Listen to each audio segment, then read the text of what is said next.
La adolescencia es probablemente la etapa más intensa de nuestras vidas porque es un momento de descubrimiento y exploración y también quizás de algunos excesos. En Euphoria seguimos la vida de un grupo de adolescentes compañeros del colegio que tienen sus dramas personales, conflictos emocionales, psicológicos que buscan encontrar su lugar en el mundo a la vez que intentan descubrir su identidad, quiénes son y qué es lo que quieren. Sam Levinson, el creador de la serie, nos muestra con una cuidada estética, mucho glitter y una sutil crudeza temas de salud mental que son necesarios que hablemos. Soy Maga de Pochoclo Profiling y hoy vamos a analizar la personalidad de Rue, Jules y Cassie para desentrañar y comprender sus conflictos psicológicos. En un segundo video vamos a analizar a Maddie, Nate y Fez, así que suscríbete para no perdértelo. Honey, it's just the way your brain was hardwired. Plenty of great, intelligent, funny, interesting, and creative people have struggled with the same things you struggle with.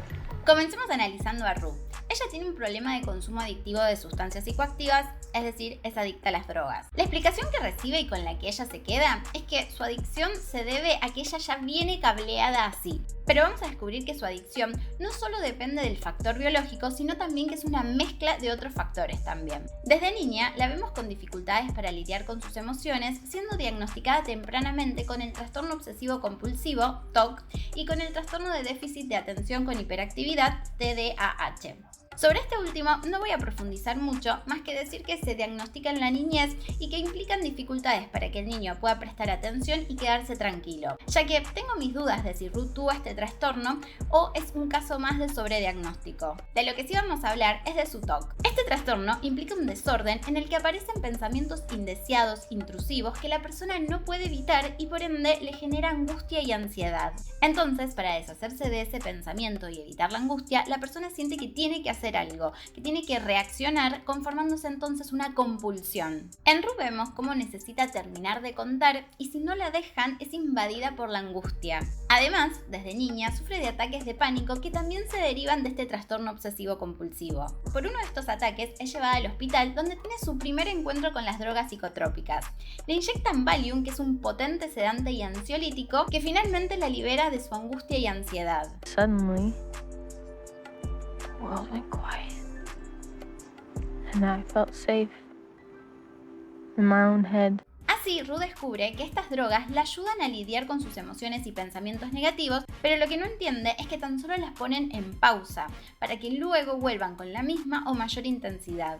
Entonces, como parte de su TOC, la compulsión que empieza a generar para eliminar estos pensamientos negativos e intrusivos es el consumo adictivo de sustancias psicoactivas. El acceso a estas drogas lo encuentra cuando su padre enferma de cáncer porque le habían recetado opiáceos para calmar su dolor. Atravesar por la enfermedad de su padre es otro de los motivos que también le generan un gran conflicto emocional y por lo cual también la impulsan a querer calmarlos consumiendo drogas. Tras la muerte de su padre, su consumo se profundiza teniendo una sobredosis que casi la mata.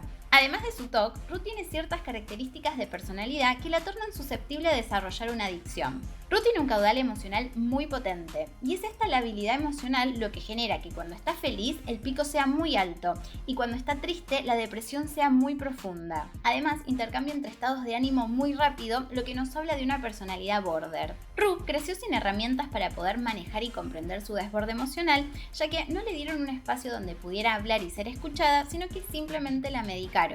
I don't remember much between the ages of 8 and 12. Just that the world moved fast and my brain moved slow. Vemos más adelante que Ali sí le brindó ese espacio en donde ella puede hablar y empezar a conocerse un poco más.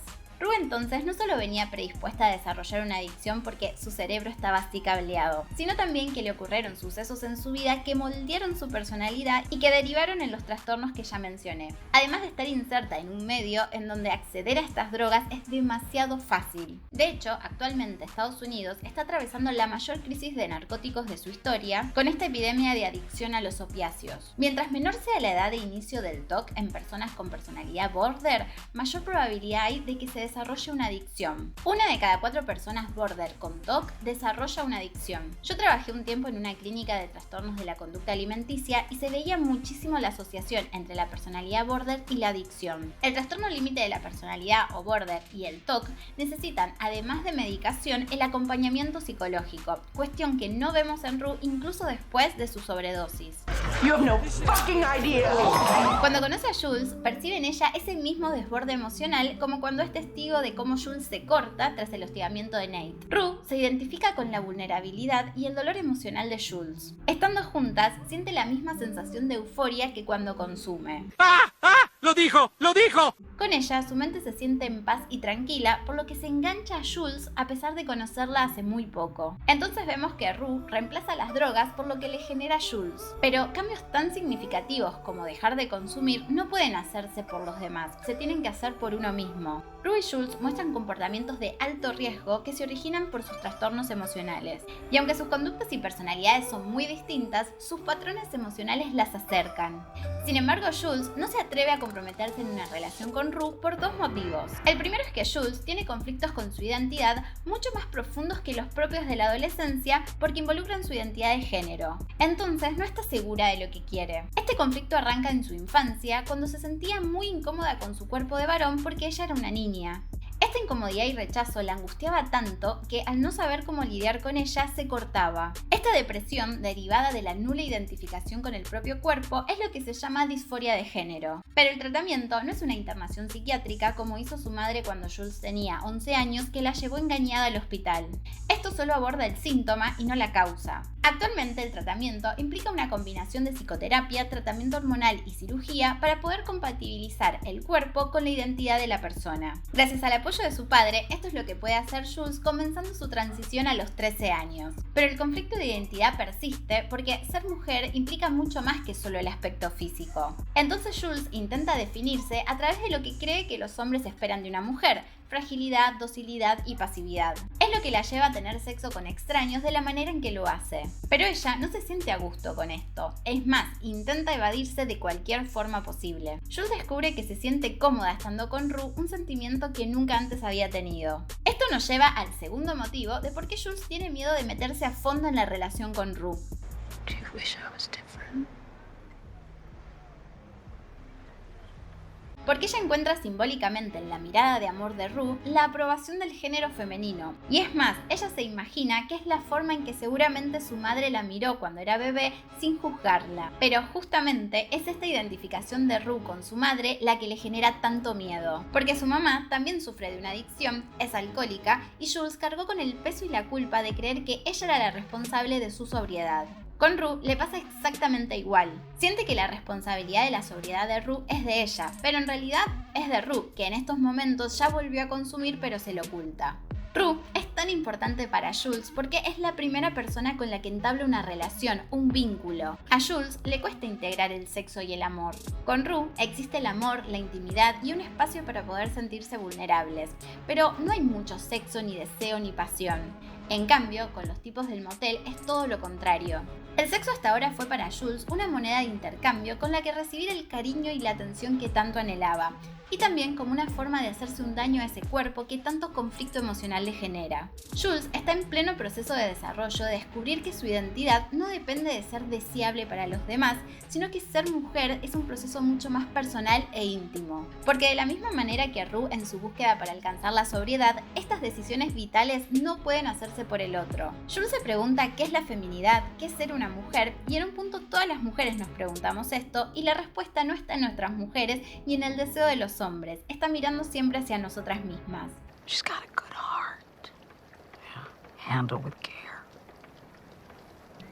I will. Cassie también está en una búsqueda y vive las consecuencias de tener a un ser querido como su padre con una adicción. Siempre tuvo una relación muy estrecha con su padre, incluso él la acompañaba a sus clases de patinaje, pero poco a poco él se va distanciando, generando en ella un anhelo de su cariño. La distancia se acrecentó después que su mamá y su padre se separan. Y fue más grande aún después de que él sufrió un accidente de tránsito y empezó a consumir opiáceos, haciéndose adicto a la heroína, que es otro opiáceo pero ilegal. Después de eso, Cassie dejó de ver a su padre para siempre, generándole un mayor vacío y necesidad de cariño, el cual va a buscar en otras figuras masculinas. Cassie se enamora fácilmente porque pequeñas muestras de atención y cariño son muy significativas para ella. Pero lamentablemente se encontró con tipos que en su inmadurez condicionaban ese afecto a que ella hiciera cosas con las que no se sentía cómoda, como dejarse grabar durante el sexo. Por eso es importante tener en cuenta que el verdadero cariño no viene sujeto a condiciones, ni es moneda de cambio para dejarse manipular y hacer cosas que uno no quiere. De todas maneras, lo reprochable no es que ella se filmara con sus parejas, sino que éstas compartieran los videos que pertenecen a un aspecto de la intimidad. A Cassie no le gusta que la pongan en el rol de mujer trofeo, lugar en que la han puesto desde la pubertad solo por sus atributos físicos. Ella, como todos, busca cariño real y sincero, pero en cambio recibe solo atención por su cuerpo. Obviamente se siente decepcionada porque nadie la puede ver con la riqueza de su mundo interior. McKay se acerca bastante, pero después lo arruina todo. Aunque la vean como Cassie disfruta de su sexualidad, porque es un espacio en el que se puede entregar con total vulnerabilidad.